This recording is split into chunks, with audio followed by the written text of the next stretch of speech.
그들은 그녀의 입술에서 한마디도 나오기 전에 그녀를 출구로 안내했다. 그들이 그녀를 바라보는 시선, 마치 길거리에서 끌려온 흙먼지처럼 그녀의 피부를 뜨겁게 달궜다. 하지만 24시간 후 그 똑같은 사람들은 자신들의 오만에 질식할 것이고 그녀는 그 모든 것의 중심에 서서 그들의 세상이 무너지는 것을 지켜볼 것이었다. 서울 최고급 자동차 전시장의 자동문이 스르륵 열렸고 암이라는 심장이 갈비뼈를 두드리듯 쿵쾅거리는 채로 안으로 들어섰다. 그녀는 18살이었고 색이 바랜 청바지에 더 좋은 시절을 보낸 듯한 면 셔츠를 입고 있었다. 그녀의 운동화는 흠잡을 데 없는 바닥에 살짝 삐걱거렸고 그 작은 소리는 마치 경보음처럼 그녀의 도착을 알리는 듯했다. 전시장은 불을 숭배하기 위해 지어진 대성당처럼 그녀 앞에 펼쳐져 있었다. 도명 천장에서는 크리스털 샹들리에가 매달려 있었고 대부분의 사람들이 평생 버는 돈보다 비싼 차량들 위로 프리즘 같은 빛을 흩뿌렸다. 매끄러운 이탈리아 슈퍼카들은 정교하게 배치된 스포트라이트 아래 번쩍였다. 전기 같은 노란색 람보르기니, 피처럼 붉은 페라리, 자정처럼 검은색 맥라렌, 각각의 차들은 박물관의 예술품처럼 자신만의 높은 단 위에 놓여 있었고 벨벳 로프와 계급의 무언의 언어로 평범한 사람들로부터 분리되어 있었다. 아미라가 세 걸음 안으로 들어서자마자 공격이 시작되었다. 실례합니다. 목소리는 날카로웠고 숨겨진 스피커에서 흘러나오는 부드러운 클래식 음악을 꿰뚫었다. 길을 잃으신 것 같네요. 그녀는 몸을 돌려 50살 초반쯤 되어 보이는 남자가 자신에게 성큼성큼 다가오는 것을 보았다. 그의 양복은 아마도 그녀 어머니의 한 달 월급보다 비쌀 터였다. 그의 은발은 비싼 스타일리스트의 매일 관리가 필요한 듯한 정교함으로 뒤로 넘겨져 있었다. 그의 명찰에는 김진우 영업이사라고 적혀 있었고 그의 눈은 수십 년 동안 인간의 가치를 돈으로 측정해 온 사람 특유의 잔인함을 내뿜고 있었다. 길을 잃지 않았어요. 아미라가 조용히 말했다. 그녀의 목소리는 느껴지는 것보다 더 침착했다. 차를 보러 왔어요. 본다고요? 김진우의 웃음은 거슬렸고 의도적으로 시선을 끌 만큼 충분히 컸다. 전시장 곳곳에서 사람들이 고개를 돌렸다. 디자이너 커플은 대화 도중 멈춰 섰다. 구석의 영업사원 2명은 하던 일을 멈추고 지켜보았다. 아가씨, 여기는 박물관이 아니에요. 진지한 구매자를 위한 비즈니스 공간입니다. 아가씨 같은 분은 분명히 잘못 오신 것 같군요. 그 말들은 그녀에게 물리적인 타격처럼 다가왔다. 아가씨 같은 분, 그 문구는 수세기의 의미를 담고 공중에 떠돌았고 전문적인 예의로 겨우 위장된 편견이 뚝뚝 흘러내렸다. 암이라는 옆구리의 주먹을 꽉 쥐었다. 그녀는 어느 정도 이런 일이 일어날 수도 있다는 것을 알고 있었다. 사실 아버지가 그녀에게 경고했었다. 그날 아침 식탁 건너편에서 아버지는 걱정스러운 표정으로 이마에 주름을 잡으며 말했다. 아가야, 정말 괜찮겠니? 아빠가 직접 처리할 수도 있어. 하지만 그녀는 고집했다. 이 부분을 스스로 하고 싶었고 저 전시장으로 걸어 들어가 자신이 원하는 곳 어디든 속할 수 있다는 것을 증명하고 싶었다. 이제 사방에서 적대적인 시선이 자신을 뚫어지게 바라보는 저 번쩍이는 공간의 한가운데 서서 그녀는 자신의 자존심이 실수였을까 하는 생각이 들었다. 돈 있어요. 그녀는 말했다. 비록 목소리는 의도했던 것보다 작게 나왔지만 사러 왔어요. 돈이요. 김진우가 비웃는 듯한 어조로 말을 가로챘다. 제가 맞춰볼까요? 용돈을 모았나요? 아니면 무슨 학교 프로젝트 때문에 여기 온 건가요? 그는 지켜보는 직원들을 곁눈질하며 자신의 관객들에게 과시하듯 말했다. 가끔 이런 경우가 있어요. 현실 세계가 어떻게 돌아가는지 모르는 아이들이 그냥 여기 들어와서 우리 시간을 낭비하는 거죠. 더 젊은 영업사원 중 한 명, 머리를 뒤로 넘기고 상어 같은 미소를 짓는 30대 남자가 앞으로 나섰다. 김진우 이사님 말씀이 맞아요. 이 차들은 2억 원부터 시작합니다. 그게 시작 가격이에요. 그게 무슨 뜻인지 이해는 하세요? 아마 TV에서나 보는 숫자라고 생각할 거예요. 다른 직원이 끼어들었다. 펜슬 스커트를 입은 여자는 경멸하는 표정을 내뿜었다. 아가씨, 여기는 그냥 구경이나 하는 곳이 아니에요. 저희는 아주 특별한 고객들만 상대합니다. 그들의 집단적인 경멸의 무게가 아미라의 어깨를 짓눌렀다. 그녀는 숨이 얕아지고 시야가 좁아지는 것을 느꼈다. 들어설 때는 그렇게 웅장해 보였던 전시장이 이제는 자신을 애워싸는 덫처럼 느껴졌다. 모든 표면은 너무 밝고 너무 반짝여서 그녀의 부족함을 고화질로 반사하고 있었다. 부유해 보이는 커플이 은색 벤틀리를 구경하다가 돌아보며 쳐다봤다. 여자는 남편에게 무언가 속삭였고 둘 다 비웃는 듯한 표정을 지었다. 아미라는 차의 거울처럼 반짝이는 도사에게서 자신의 모습을 보았다. 값싼 옷을 입은 어린 흑인 소녀가 자신은 감히 만질 자격도 없는 듯한 사치품들에 둘러싸여 있었다. 저희 모두가 하려는 말은요. 김진우는 거짓된 인내심을 흘리며 말을 이었다. 아가씨는 다른 곳에서 훨씬 더 편안할 거라는 겁니다. 여기서 8km쯤 떨어진 곳에 중고차 매장이 있어요. 그곳은 유동적인 예산을 가진 분들과 거래하죠. 분명 아가씨에게 적합한 차를 찾아줄 수 있을 겁니다. 적합한. 그 단어는 공기 중에서 독처럼 느껴졌다. 아미라는 그들이 자신이 도망치는 것을 보고 만족감을 느끼게 하지 않으려 전시장 안으로 더 깊이 발걸음을 옮겼다. 그녀의 운동화는 대리석 바닥에 부드러운 소리를 냈고 한 걸음 한 걸음이 저항의 행위였다. 그녀는 라임색 차체가 액체 같은 빛을 내뿜는 람보르기니 우라칸에 다가갔다. 그 옆 가격표에는 2억 8,700만 원이라고 적혀 있었다. 그녀는 손을 뻗었다. 만지고 싶었다. 이 적대적인 환경 속에서 작은 공간이라도 차지하고 싶었다. 안 됩니다. 김진우의 손이 쏜살같이 뻗어나왔고 그녀의 손목을 잡기 직전 멈췄다. 이 차들은 글쎄요, 아가씨가 사는 동네 전체보다 비쌀 겁니다. 함부로 손대게 할 수는 없어요. 이런 차 한 대를 세차하고 광택 내는데 얼마나 드는지 아세요? 그녀 뒤에서 누군가 킥킥거렸다. 그 소리는 사포처럼 그녀의 신경을 긁어댔다. 아마 청소 일자리를 알아보러 온 걸지도 몰라요. 남자 목소리가 재미있다는 듯 말했다. 카메라를 가지고 있는지 확인해 봐야겠네요. 다른 사람이 덧붙였다. 아마 친구들에게 보여줄 인스타그램 사진이나 찍으려는 거겠죠. 비난의 말들이 파도처럼 그녀에게 밀려왔다. 하나하나가 그녀를 깎아내리고 그녀의 존재를 웃음거리로 인간 이하의 것으로 격화시키기 위해 고안된 말들이었다. 아미라는 눈가에 눈물이 고이는 것을 느꼈지만 떨어뜨리려 하지 않았다.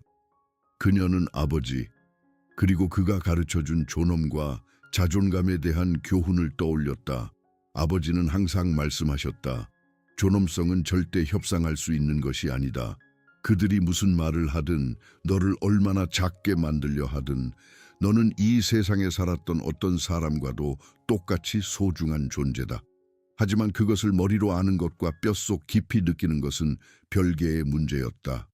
지금 적대감에 둘러싸인 채 그녀는 정말이지 아주 작게 느껴졌다. 김진우가 더 가까이 다가와 그녀의 개인 공간을 침범했다. 그녀는 그의 값비싸고 역겨운 향수 냄새를 맡을 수 있었다. 제 말 잘 들으세요. 그가 낮지만 날카로운 목소리로 말했다.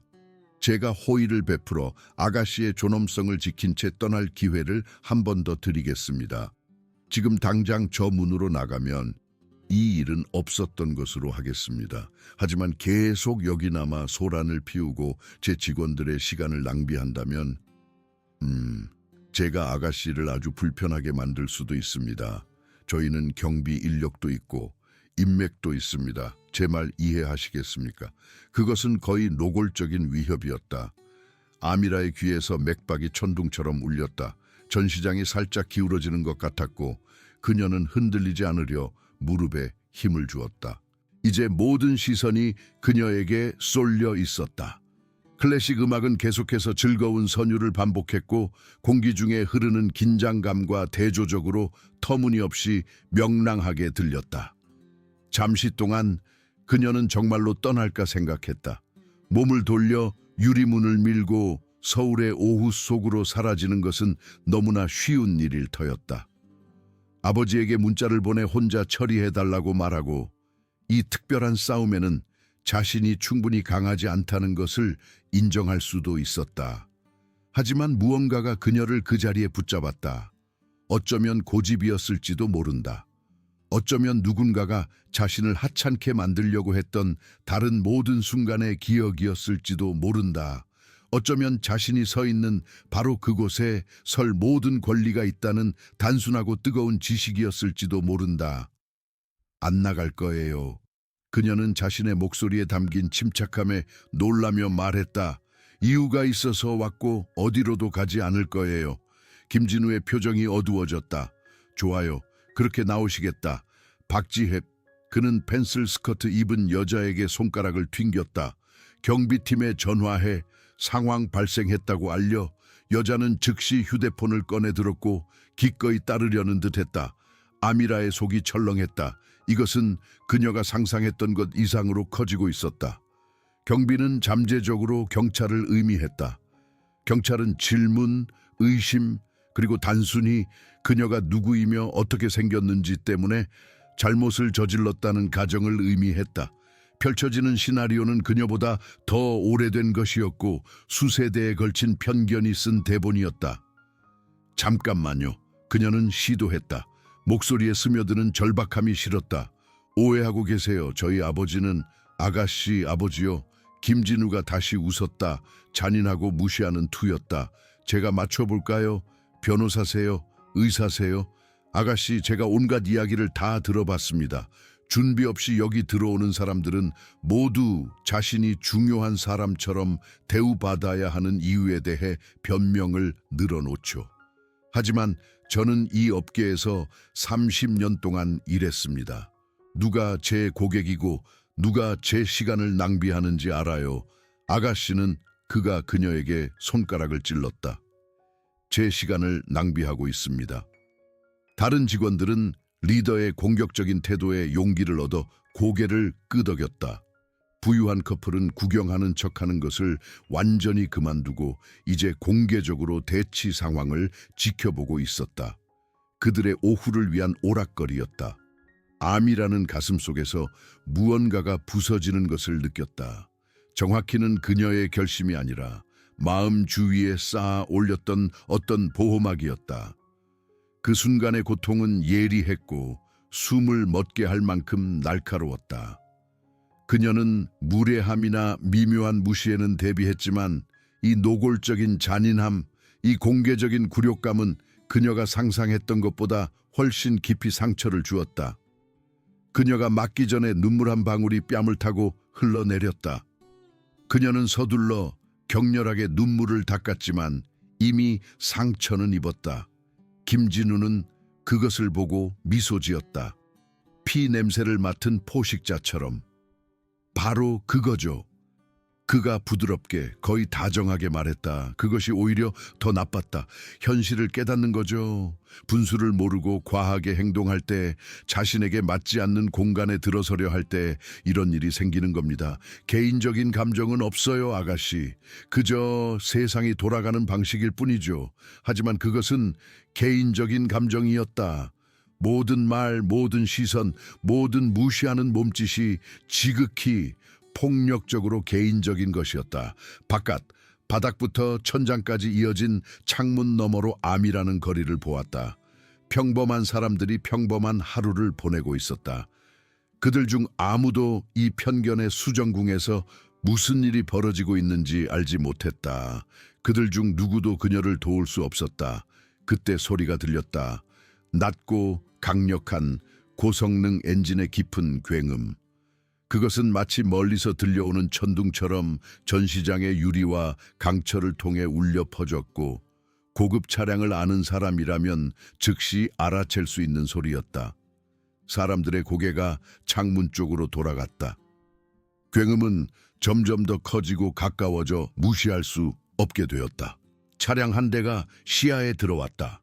흑요석처럼 검은 롤스로이스 팬텀, 크롬 그릴이 햇빛을 받아 왕관처럼 빛났다. 그 차는 절대적인 힘에 여유로운 자신감으로 움직였고 그 모든 부분이 전시장 안에 어떤 것도 따라올 수 없는 엄청난 부를 외치고 있었다. 김진우의 비웃음이 멈칫했다. 그의 눈이 가늘어지며 자신이 보고 있는 것을 이해하려 애썼다. 롤스로이스는 정문 바로 앞에 멈춰 섰다. 엔진은 조용히 웅궁거렸다. 한참 동안 아무 일도 일어나지 않았다. 전시장은 숨을 죽였다. 그리고 운전석 문이 열렸다. 키 큰 흑인 남자가 내렸다. 어떤 공간이든 자신이 차지할 권리를 한 번도 의심해 본 적 없는 사람처럼 여유로운 우아함으로 움직였다. 그는 마치 몸에 그린 듯 완벽하게 재단된 차콜색 양복을 입고 있었다. 그의 구두는 거울처럼 광택이 나는 이탈리아산 가죽이었다. 그의 시계에 암이라는 멀리서도 그것을 알아보았다. 는 경매에서 수집가들이 다투는 종류의 파텍 필립이었다. 그는 46살이었지만 훨씬 젊은 사람의 활력을 지니고 있었다. 박선우, 그녀의 아버지였다. 그가 입구로 걸어가자 자동문은 왕국이 왕을 맞이하듯 그를 위해 열렸다. 전시장 전체가 순식간에 변했다. 김진우의 자세가 곧아졌다. 다른 영업사원들은 갑자기 초조하고 불확실한 표정을 지었다. 부유한 커플조차 비웃음을 멈추고 다른 방식으로 주의를 기울이기 시작했다. 존경심을 담아 자신들의 수준 또는 그 이상에서 활동하는 사람임을 알아보는 눈치였다. 박선우의 시선이 전시장을 훑고는 즉시 딸에게 닿았다. 암이라는 자신의 눈물범벅이 된 얼굴과 그녀를 둘러싼 적대적인 사람들을 알아차렸을 때 그의 얼굴에 스치는 분노를 보았다. 그의 턱이 굳어졌지만 그가 말했을 때 그의 목소리는 통제되어 있었고 정확했으며 한마디 한마디에 절대적인 권위가 실려 있었다. 어제 그가 말하자 전시장 전체가 침묵에 잠겼다. 제 딸이 차량을 구매할 목적으로 이 매장에 들어섰습니다. 간단한 거래였죠. 하지만 대신 그녀는 굴욕을 당하고 모욕을 듣고 마치 그녀의 존재 자체가 모욕인 것처럼 취급받았습니다. 그의 시선은 김진우에게 고정되어 그를 꼼짝 못하게 만들었다. 오늘 저는 그 실수를 바로잡기 위해 여기에 왔습니다. 김진우의 얼굴은 창백해졌다. 그의 입이 열렸다가 닫히고 다시 열렸다. 손님, 제가 뭔가 오해가 있으신 것 같습니다. 오해는 없습니다. 박선우의 목소리는 칼날처럼 변명을 잘라냈다. 저는 모든 것을 들었습니다. 그녀의 동네에 대한 언급, 인스타그램 사진을 찍으러 왔다는 암시, 경비팀을 부르겠다는 위협, 모든 한마디까지요. 그가 듣고 있었다고? 아미라의 머리가 빠르게 돌아갔다. 어떻게? 박선우가 휴대폰을 꺼내자 아미라는 이해했다. 그녀는 아버지가 생일 선물로 준 스마트워치를 차고 있었다. 아버지의 기기로 오디오를 전송할 수 있는 기능이 있는 시계였다. 그는 모든 것을 실시간으로 들었던 것이다. 아마도 길모퉁이 차 안에 앉아 그녀에게 이 독립을 시도하는 순간을 주기 위해 스스로를 억누르며 기다리고 있었을 것이다.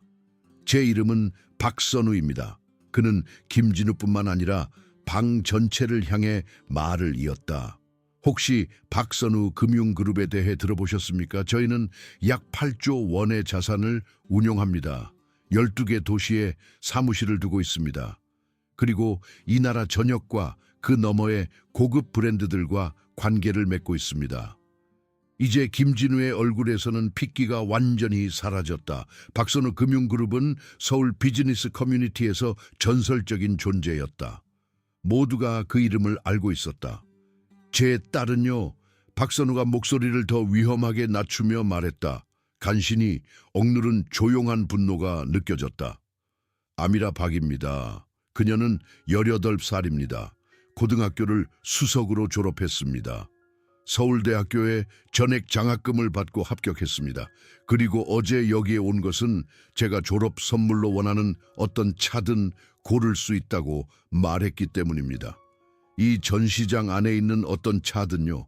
그는 잠시 말을 멈춰 그 말이 스며들게 했다. 어떤 고객이든 어떤 인간이든 받아야 할 존중을 받는 대신 그녀는 모욕당하고 조롱당하고 위협받았습니다. 그녀의 외모 때문에, 당신들이 그녀가 누구인지에 대해 멋대로 추측했기 때문에요. 김진우가 말을 하려 했다. 박선우 대표님, 진심으로 사과드립니다. 저는 정말 몰랐습니다. 몰랐다고요? 박선우의 목소리가 살짝 높아졌다. 통제된 분노가 새어나왔다. 제 딸인 줄 몰라서 그녀를 쓰레기처럼 대하는 것이 편했단 말입니까? 그것이 정말 당신이 내세우려는 변명입니까? 돈이나 인맥이 있는 사람만 존중한다는 말입니까? 침묵, 숨막히는 절대적인 침묵. 암이라는 아버지가 말과 존재감만으로 김진우의 세계를 해체하는 것을 지켜보았다. 다른 직원들은 뒤로 물러나 갑자기 자기들 신발에 매우 관심을 기울이는 척했다. 부유한 커플은 완전히 사라졌는데 아마도 펼쳐지는 재앙과 연관되고 싶지 않았을 것이다. 한 가지 분명히 해두겠습니다. 박선우가 말을 이었다. 제 딸의 가치는 그녀의 옷차림, 나이 또는 당신들의 제한된 상상력으로 결정되지 않습니다. 그녀의 가치는 본질적이고 절대적이며 협상할 수 없는 것입니다. 그녀가 상당한 재산을 가진 집안 출신이라는 사실은 그녀가 어떻게 대우받았어야 하는지와는 무관합니다. 저 문을 통해 들어오는 모든 사람은 기본적인 인간의 존엄성을 받을 자격이 있습니다. 그는 아미라에게 몸을 돌렸고 그의 표정이 아주 조금 부드러워졌다. 아가야, 괜찮니? 그녀는 고개를 끄덕였다. 목소리가 나오지 않았다. 이제 눈물이 자유롭게 흘러내렸지만 그것은 다른 종류의 눈물이었다. 안도감, 정당성, 사랑의 눈물이었다. 박선우는 김진우에게 다시 몸을 돌렸다. 이제 어떻게 될지 말해주죠. 당신은 제 딸에게 사과할 겁니다. 기업식으로 얼버무리는 것이 아닌 진심 어린 사과를요. 그리고 나서 이 전시장 안에 있는 그녀의 취향에 맞는 모든 차량을 보여줄 겁니다. 그리고 구매할 능력이 있는 다른 어떤 사람에게든 제공했을 것과 똑같은 수준의 서비스를 제공할 겁니다. 이해하셨습니까? 네, 물론입니다. 박선우 대표님, 제가 아직 끝나지 않았습니다. 박선우의 목소리가 채찍처럼 갈라졌다. 그 후에 저는 이 딜러십의 오너와 대화할 겁니다. 이준호 씨와는 개인적으로 아는 사이입니다. 한 달에 2번 골프를 함께 칩니다. 저는 그에게 여기서 무슨 일이 일어났는지 정확히 말할 겁니다. 그리고 나서 당신의 특별한 관점을 가진 사람이 그의 사업을 대표해야 할지 평가해보라고 강력히 제안할 겁니다. 김진우의 얼굴은 창백한 색에서 회색으로 변했다. 수술처럼 정밀하게 전달된 해고 위협이었다. 더 나아가 박선우가 말을 이었다. 저는 이 이야기를 제 인맥들에게 공유할 겁니다. 모든 기업 리더들, 모든 고급 브랜드 대표들, 그리고 이런 곳에서 쇼핑할 돈을 가진 제가 아는 모든 사람들에게요. 당신들이 여기서 어떤 종류의 환경을 만들었는지 그들이 정확히 이해하도록 할 겁니다. 왜냐하면 당신 같은 사람들은 어떤 것에 문지기가 되어서는 안 되기 때문입니다. 그는 잠시 그 말들을 공중에 맴돌게 했다. 그러고 나서 마침내 아미라가 입을 열었다. 그녀의 목소리는 조용했지만 또렷했고 전시장 전체에 울려 퍼졌다. 존중은 돈이나 차나 비싼 옷으로 사는 것이 아니에요. 존중은 사람들이 그저 사람이기 때문에 당신이 그들에게 베푸는 것입니다. 그들의 인간성이 중요하기 때문이죠. 그들이 무엇을 살 여유가 있다고 당신이 생각하든 상관없이요. 그녀는 아까 보려 했던 라임색 람보르기니로 걸어갔다. 이번에는 차 보닛에 손바닥을 평평하게 얹었다. 그것을 만질 권리, 이 공간에 존재할 권리를 주장하듯이. 당신은 당신의 추측으로 저를 판단했어요. 당신은 저에 대해 아무것도 알기 전에 제가 이곳에 속하지 않는다고 결정했죠. 그것이 당신이 어떤 사람인지는 모두 말해주지만 제가 어떤 사람인지는 아무것도 말해주지 않습니다. 김진우는 얼어붙은 채 서 있었다. 파멸된 표정이었다. 그들 주변의 다른 직원들은 죄책감과 자신의 일자리에 대한 두려움으로 병색이 완연했다. 박선우가 딸의 어깨에 손을 얹었다. 암이라는 사실 어제 차를 골랐습니다. 나가달라는 말을 듣기 전에요. 저기 있는 람보르기니 우라칸을 보고 있었죠. 검은색 악센트가 있는 흰색 차요. 저걸로 하겠습니다. 정가 그대로 협상 없이요. 그리고 간단하게 처리하기 위해 현금으로 지불하겠습니다. 그는 휴대전화를 꺼내 전화를 걸었다. 최은정 씨, 네, 박선우입니다. 2억 8,500만 원을 송금해야 하는데 그가 김진우를 곁눈질했다. 이 딜러십의 계좌 정보가 어떻게 되죠? 김진우는 손을 떨며 숫자를 더듬더듬 말했다. 거래는 10분도 채 걸리지 않았다. 돈이 이체되고 서류가 준비되는 동안 박선우와 암이라는 전시장 중앙에 함께 서 있었다. 다른 직원들은 김진우의 재앙에서 자신들을 멀리할 기회를 감지하고 암일에게 미소 짓고 불과 몇 분 전의 잔인함에 자신들이 동참하지 않았던 척하며 서로 도우려 애썼다. 암이라는 그들을 무시했다. 이제 그들의 형식적인 예의는 필요 없었다. 그녀는 그들의 인성에 대해 알아야 할 모든 것을 이미 알았다. 마침내 차 열쇠가 아버지에게가 아닌 아미라에게 직접 전달되었을 때 박선우는 김진우에게 마지막 한마디를 남겼다. 이준호 씨에게 말하겠다는 것은 진심이었습니다. 여기서 일어난 일은 용납할 수 없습니다. 하지만 제가 당신에게 한 가지 조언을 무료로 해드리겠습니다. 변하세요. 당신의 편견을 되돌아보고 당신의 추측에 의문을 제기하세요. 세상은 당신이 좋아하든 싫어하든 변하고 있고 제 딸 같은 사람들, 총명하고 유능하며 마땅히 대우받아야 할 사람들은 그들이 선택하는 모든 공간을 차지할 겁니다. 당신은 진화하거나 구식이 되거나 둘 중 하나입니다. 당신의 선택입니다. 아미라와 아버지는 함께 전시장을 나섰다. 그들 뒤에는 김진우가 자신의 오만의 잔해 속에서 홀로 서 있었다. 그가 가치 없다고 여겼던 사람을 해치는 무기로 사용했던 사치품들에 둘러싸인 채였다. 바깥에서 서울의 햇살이 아미라의 얼굴에 따뜻하게 비쳤다. 그녀의 새 차는 주차장에서 흰색으로 완벽하게 빛나고 있었다. 부의 상징이 아니라 정의의 상징, 확인된 존엄성의 상징, 싸워 이긴 전투의 상징이었다. 박선우가 그녀를 품에 안았다. 정말 자랑스럽구나. 그가 조용히 말했다. 도망치지 않고 네 자리를 지켜줘서. 암이라는 아버지를 다시 안으며 마침내 일어났던 일의 온전한 무게, 고통과 승리가 뒤섞인 감정을 느꼈다. 와주셔서 감사해요. 그녀가 속삭였다. 항상이지 아가야, 항상. 그들은 잠시 그곳에 서 있었다. 아버지와 딸, 자신들이 속할 곳이 없다고 말하도록 설계된 세상을 헤쳐나가며 그 거짓말을 받아들이기를 거부했던 두 흑인 부녀였다. 그리고 암이라는 자신의 새 람보르기니에 올라탔다. 가죽 시트를 느끼고 엔진이 포효하며 살아나는 소리를 들으며 자신이 자신의 공간, 존엄성, 그리고 있는 그대로 존재할 권리를 쟁취했다는 것을 알며 그 전시장을 떠났다. 딜러십 안에서는 클래식 음악이 계속 흘러나왔다. 고급차들은 여전히 자신들의 받침대 위에 놓여 있었다. 하지만 근본적인 무언가가 바뀌었다. 완벽한 외관의 금이 갔고 그 금을 통해 책임의 빛이 비추기 시작했다.